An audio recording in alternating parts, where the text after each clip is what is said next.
ඔන්න ඉතින් මගේ යාළුවනේ මම අද අරන් ආවේ එල්වින් සහ මැජික් කොරලෝසුවේ කතාව.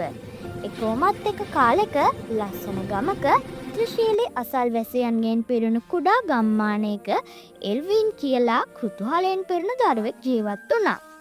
අට්ටාල උද්‍යානය වගේ රහස් සැඟවිය හැකි තැන්වලට කුඩා එල්වින් ගොඩක් ආශා කළා. හිරුවෙලිය වැටෙන එක් දවල් කාලයකදී එල්වින් තම ආච්චිගේ ගබඩා කාමරය තුළ යමක් සොයමින් හිටියා.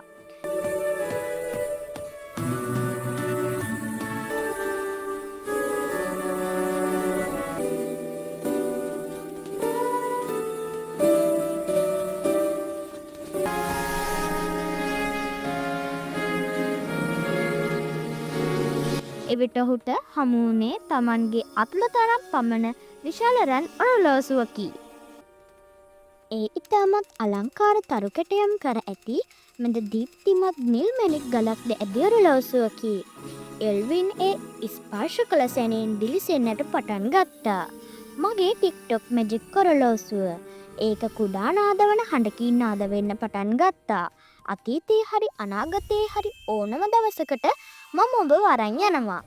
මට පවසන්න ඔබට අවශ්‍යදය. මම එය ඔබට ඉටු කර දෙන්නම්. එල්වින්ගේ දැස පුදුමෙන් පුදුමයට පත්විය. ඔරලෝසුවක් කතා කරනවා. අනේ ඔබට හැකිදමාව ඩයිනෝසර්ල බලන්න එක්කන් යන්න. එය පැවසූ සැනින් එල්වින් අතුරුදහන් වුණා.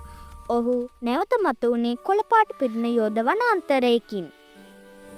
බලන හැමතැනම එහෙම මෙහි ඇවිදින ඩයිනෝසර්ලා ගස් අතරින් එබී බලන කුඩා ඩයිනෝසර් පැටවුන්ද ගස් පාගා දමා ඒ මේ අත යන ඩයිනෝසර්ලද එල්වින්ට දැක ගන්න පුළුවන් වුණා.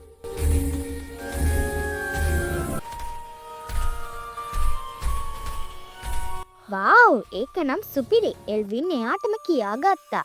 එවිට ඔරලෝසුව නාද වුණා. යන්න වෙලාව හරි ආයිමත් ලෝකෙ වෙනස් වුණා. එල්වින් දැන් ඉන්නේ දිලිසෙන නගරයක. පාවෙන මෝටර් රථ, පදික වේදිකා, අතුගන් රොබෝවරු, වලාකුළුවල ගෑවෙන තරම් ලංගෝ ගොඩනැගිලි පෙරුණු තැනක. මේ නම් අනාගතේ වෙන්න ඕන. එල්වින් Tamanටම කියාගත්තා. පාට ඇඳුම් මැනගත්ත ළමයි ස්කේටින් බෝට් වල එහෙ මෙහි ගමන් කරන අතර රොබෝවක් සුවදශීලී ලෙස අතවනමින් සිටී. එල්වින්ද ඔවුන්ට සුහදශීලී හිනාවකින් ආචාර කර ඒ දෙස ආසාවෙන් බලා සිටී. නැවතත් ඔරලෝසුව නාදුණා. යන්න වෙලාව හරි. එතකොට මේ අවසාන වික්‍රමයේද? එල්වින් කල්පනා කරන ගමන්ම මට ගෙදර යන්න ඕන. මාව ගෙදරින් හොයන්න කලින් සිතු ඉක්මනින්ම නැවතත් එල්වින් වර්තමානයට ගොස් හමාරය.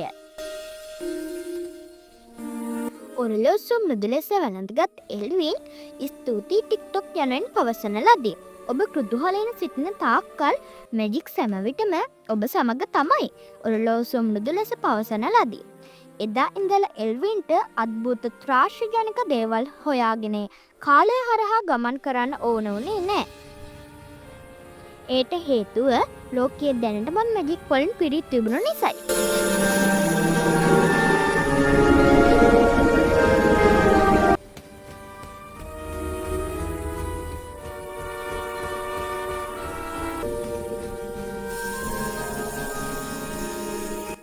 එහෙනම් යාළුවනේ ආයෙත් අලුත් දවසකින් ලස්සන කතාවක් අරන් එනකම් අදට ගිහිල්ලා එන්නම්. බයි යාළුවනේ.